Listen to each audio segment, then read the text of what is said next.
Hey guys, subscribe for daily knife content. And if you're shopping for knives and gear, make sure you check out the description of the video you're watching right now for links to some great online retailers. There's also individual links for knives that I personally recommend. Thanks! What's going on YouTube? Metal Complex here, and today I've got another interesting and very exciting knife review / knife overview to share with you guys. This is the CRKT or Columbia River Knife and Tool Pilar 3. I hope I'm pronouncing that correctly. So this is the third in a family of knives. I reviewed the original, and it was all right. It was pretty good. I reviewed the 2 or the large in D2, and I did not like that one as much. But considering the price, what it was made out of, how it was made, there were a couple of little things that annoyed me a little too much, and I stand by that review. I didn't like that very much. This is a different monster. There's a lot of good here, and I can't wait to share it with you guys and explain why, I prefer this so much more than the 2 or the large. Thank you so much to Blade Freak for sending this in. I was actually unaware of this entirely until he said, hey, you want to check this out? I think they've solved a lot of the problems you were complaining about. And I said, yeah, absolutely. So thank you very much for doing that. Thanks so much to my generous patrons who are supporting me right now. There's a link for my Patreon right down in the description. And please make sure to follow me on Instagram at metal_complex. I'm going to get through the specs here as quickly as possible so I can talk about this. Overall length is coming in at about, 7 1/4, about 7 1/4. The blade length is coming in, in some places it's going to be 3. You could measure it in some areas and say under 3, right? So be careful about that. 3 inches on the blade. Your cutting edge is coming in at 2.75 inches thanks to a very generous forward choil. Let's go ahead and do some size comparisons up against the Ontario Rat Model 1 and the Rat Model 2. You can see that this is definitely a Rat 2 size knife. And if I'm not mistaken, it is actually larger than the large or the number 2. By the way, I will be linking this knife right down below. You'll notice that there is a more expensive version and a less expensive version. The less expensive version comes in a steel that we really shouldn't be seeing on anything that's over $20 right now. I'm not really sure why that one exists, but it does. If you're really on a budget, you can go for that one. But I would suggest that we take a look at this version in D2 steel, or that you consider that one, even though it's a little bit more money. Let's go ahead and put it up against the Spyderco PM2 and Spyderco Para 3. This is much more similar to the Spyderco Para 3, but it definitely is shorter. And then last but not least, let's put it up against the Benchmade Griptilian, or in this case, the Ritter Hogue, and its little brother, the Mini Griptilian. Closer in size to the Mini Griptilian, but definitely better ergonomic lines, though the cutting edge is basically exactly the same. There's a lot of preferences for this guy, absolutely. Depends on how you feel about certain ratios. Let's go ahead and do carry profile up against the Spyderco Para 3. You can see here that this is not a thick knife. It's actually a little thicker. Thinner than the Spyderco Para 3. Let's go ahead and do height and length. You can see here nowhere near as tall, and it's actually shorter than both. What are we looking at for materials here? We're looking at a solid piece of G10 on one side. You can get my flashlight down in the description. Solid G10, and then we're looking at steel here. I believe the backspacer is aluminum, but I could be mistaken. I don't think that it's magnetic. Yeah, it's probably aluminum. We're looking at a steel frame lock on this side, which does have a very beautiful finish. We'll talk about that some more. And then we're looking at a D2 blade. D2 is definitely a better steel all the way around than ATR 13 MOV. The only thing that ATR 13 MOV has over D2 is that ATR 13 MOV is stainless. Some people might need that, right? Some people might have more budgetary concerns. But in my opinion, D2 is a vastly superior steel to ATR. Let's go ahead and, they're different ATRs, by the way. Blade stock thickness is 147 thousandths. We're going to do that again. I know that this is a pretty robust blade stock, but I just want to be accurate. Yeah, it's coming in at 104, so between 145 and 150 thousandths, and I'm sure that that is accurate because it's about the same as the Spyderco PM2, which is 145 thousandths. Weight on this guy. Probably going to be heavier than you might expect, and it's because of that steel frame lock. This is coming in at 3.74 ounces. This is not a problem for me. It might be a problem for some people. All things considered, this is a reasonably sized object with a totally reasonable weight. So I think most people will be perfectly fine carrying this thing. Quick hardware check on this guy. Get out my tools. Tools, as per usual, very inexpensive, very recommendable. You can find them down in the description. I believe the pivot's going to be a T8. And yes, that's the case. And then these other screws back here, which you'll notice that one right there, that, believe it or not, is an over travel stop screw. But they're all T6. T6 and T6 on the pocket clip, right? T6 over here. It's pretty minimal. Problem with that, T6 can strip a little easier sometimes than T8. Just be careful, and you should be just fine. Okay, let's talk about this guy. So we have nice peel ply texturing G10 that has been just nicely chamfered down to keep it from feeling blocky. It's a medium peel ply texturing, very preferable. Not too grippy, not too slippery. It's just right in between. It's fantastic. The placement of this hole right here, and by the way, that hole is knocked down on the corners, which is fantastic. The placement on this guy is perfect for doing the reverse flick, for doing the rollout, for doing the thumb flick. This is great. I love that. That's my favorite opening mechanism because it's easy to get at with whether you're barehanded or with gloves. It is an exposed frame lock, however, so you do need to be careful about where you put your hands. I've been going back and forth on this, whether or not I think that this knife maybe should have been a countersunk steel liner lock for that reason. Some people have a really hard time with engagement of that, you know, and placement of their hands. You can see here a large part of this area is exposed frame lock. If you put too much pressure on the frame lock, it makes it harder to deploy, right? Now, I've got this figured out, but some people might have a harder time with it, right? Doing the reverse flick, you might not have to worry about it as much. If you're like me, you do this, so you're bracing on the G10 side, right? But doing the standard, just opening it like that, if you put too much pressure on that steel lock bar, you might have trouble deploying it. But I think that this is fine, the way that it is. Very happy with that. Let's talk about ergonomics on this guy. Oh my gosh, this is an ergonomic dream. By the way, this is a Vox Naze design. It's something that I did not mention in the last review, and I'm sorry about that.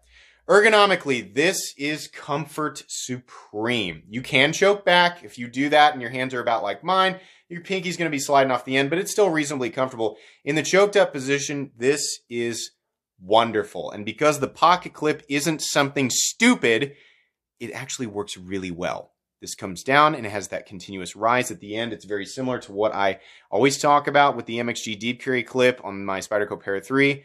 It's perfect. It's not the same shape, but it does the same thing. Very smooth if you're taking it in and out of the pocket, right? The steel is very smooth, so that's not a problem. It will rise to meet the seam of any, most pocket seams, right? It does carry deep, even though this is being prioritized. We'll talk about that in a sec. But this is a good pocket clip. Recessed screws, right? And most importantly, that bill is not prominent enough to really create a problem in the hand. I love the ergonomics on this. I love it. Now, some people are not going to like the ratios, right?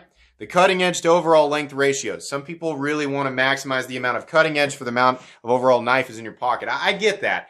For me, I don't really care too much. I found that about this much blade is, honestly, even this is overkill for my day-to-day. I use knives for just regular, just day-to-day stuff, right?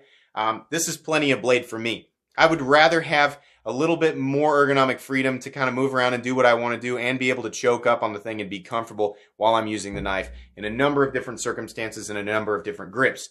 This knife does that. That, coupled with the fact that the hole is in exactly the right place, just makes this wonderful. Here's the other thing I love about this. It doesn't have a freaking flipper tab. I don't need the flipper tab on this guy. And if you guys remember in the number 2 review, I'm obviously I'm trying to avoid saying Pilar or Pilar because I'm still not exactly sure how to pronounce it. But anyways, the reason I didn't like it is because it created a double clutch. A lot of people have asked me, what the heck do you mean by a double clutch? Imagine a situation where you have a flipper tab on your knife. And I think maybe it might actually really be helpful to have a freaking frame lock with a flipper out here so that I can give you guys an example. Here's a knife that's a titanium frame lock flipper or frame lock flipper that does not have a double clutch. Generally, when you disengage, people disengage frame locks, they use their thumb to move this out of the way. As you can see there, the knife started to drop, but the flipper tab contacted my thumb first, which is great because my thumb is in the drop path of the blade. Had I done that and the flipper tab wasn't there, in this case it has a choil, so we're okay, but if it didn't have a choil, there's a good chance that the blade is going to come down on my finger. So that's fine. Now I can move it out of the way. At this point, on the XM18 here, the detent ball on the frame lock is already up on the face of the tang. So that's fantastic. That means that I can just turn the knife and shake it like that. So again, disengage, turn, shake. On the original, or I'm sorry, the flipper version of this guy, when I got to this point, that detent ball wasn't quite perfectly up on the face of the blade. So when I went to move, sometimes it would click back off of it. Right there, you can hear it. Right there. The detent ball is clicking back off the face of the blade. Then I have to move up here. Sometimes I'll get locked out again, and then you got to do this. You got to push it back over that lip. That makes the blade swing down really quickly. Now, a lot of people will say, well, you can just close it with 2 hands and it solves the problem. Sometimes you're using your knife. You don't want to think about that. You just want to freaking close it, shake it like this. This knife works because what comes down on your thumb is that choil. The detent ball is well up on the face of the blade there, and you just close it. Perfect. Perfect. We didn't need the flipper tab. Some people really like flipper tabs. We didn't need it. Not on this design. Great. Fantastic. I love that. Something I did notice is that this area in here, while they did knock it down, for whatever reason, it still feels kind of sharp. And I don't know if that's because they didn't... Yeah. I'm pushing down and in because they didn't knock enough of this area out. And that's really nitpicky. And I get that. Another reason why it feels a little bit sharp up against my finger is because there's just a hint of lock stick. There was more lock stick when I got this. I got this brand new. Blade Freak actually ordered it and had it sent directly to me. So I got to experience this brand new.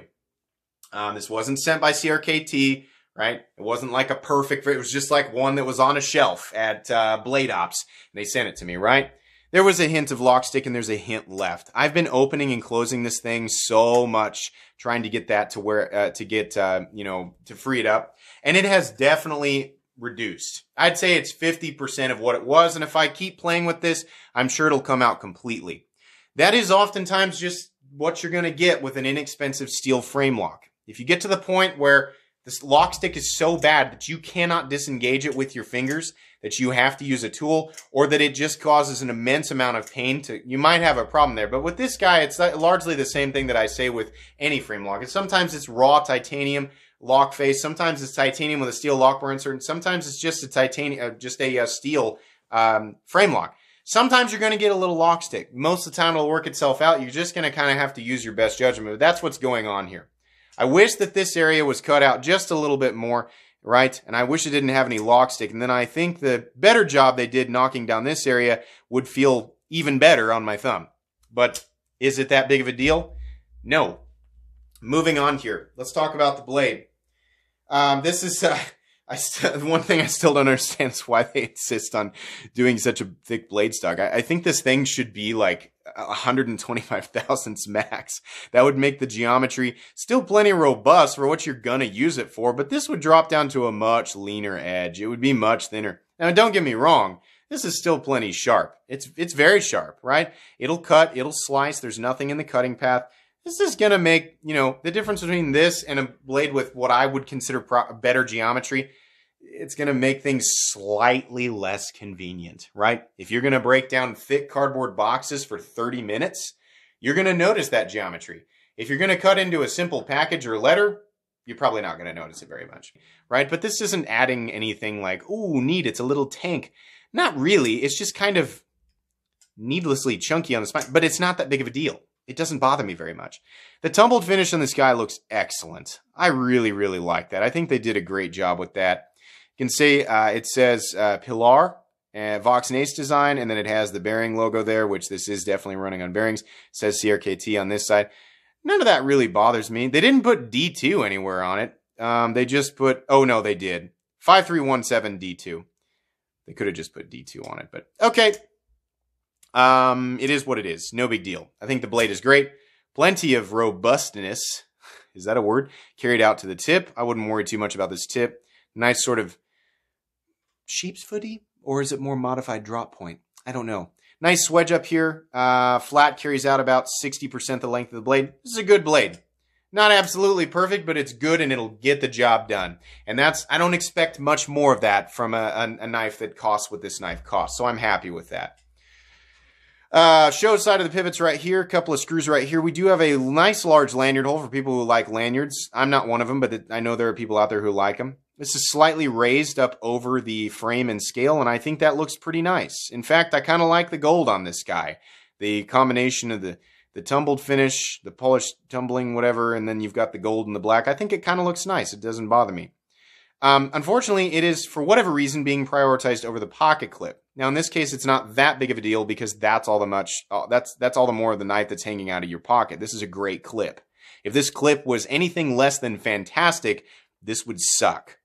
I still don't get why they did that. Why wouldn't you just leave the backspacer and just put a bar right here in the back, and then you could move the pocket clip up further? That's not to say that if the clip allowed the knife to carry deeper, that it would be better. No, this is acceptable. What I find unacceptable is when pocket clips are down here. Like, this is what's it. That'd be stupid. I don't get that. This is fine. Not a big deal. This is confusing why they did it like this, but it's not really hurting anything. So, okay, no big deal. Retention on the clip is great. The clip is just excellent. I don't know why it has to say CRKT, but I'm just not bothered by it. This is interesting. They put a screw here, and then they've got a lipped over travel stop. Normally, like if this was titanium, they would put a steel lock bar insert right here to reduce wear over time, because titanium on steel is going to wear faster than steel on steel. And then that insert generally doubles as the over travel stop up here. On this, they just put a screw, and you can see it in there, the lip. So it's neat. There's an over travel stop, and it works. Okay, that's fine. It's already steel on steel contact, so that's great. This guy's locking up at not as late as I thought. Looks like 35 to 40%. There is no blade play, up, down, left, or right. And the knife is it? Yeah, it looks pretty darn centered. If it did come off, you can see the adjustment heads over here. It's because I've been opening and closing it a lot. When I first got this knife, you can go back and watch the unboxing. It was definitely right on center. So it might just need just the tiniest little turn, but not going to judge it too hard. So again, little things that I can nitpick. It's not super thin behind the edge. It's fairly thick behind the edge, right? I don't know why they did the lanyard hole this way, but it's not a big deal. This area right here to disengage the frame lock, I think I'd like a little bit more room so I could get, instead of pushing in and over, that I could just push over. That'd be great.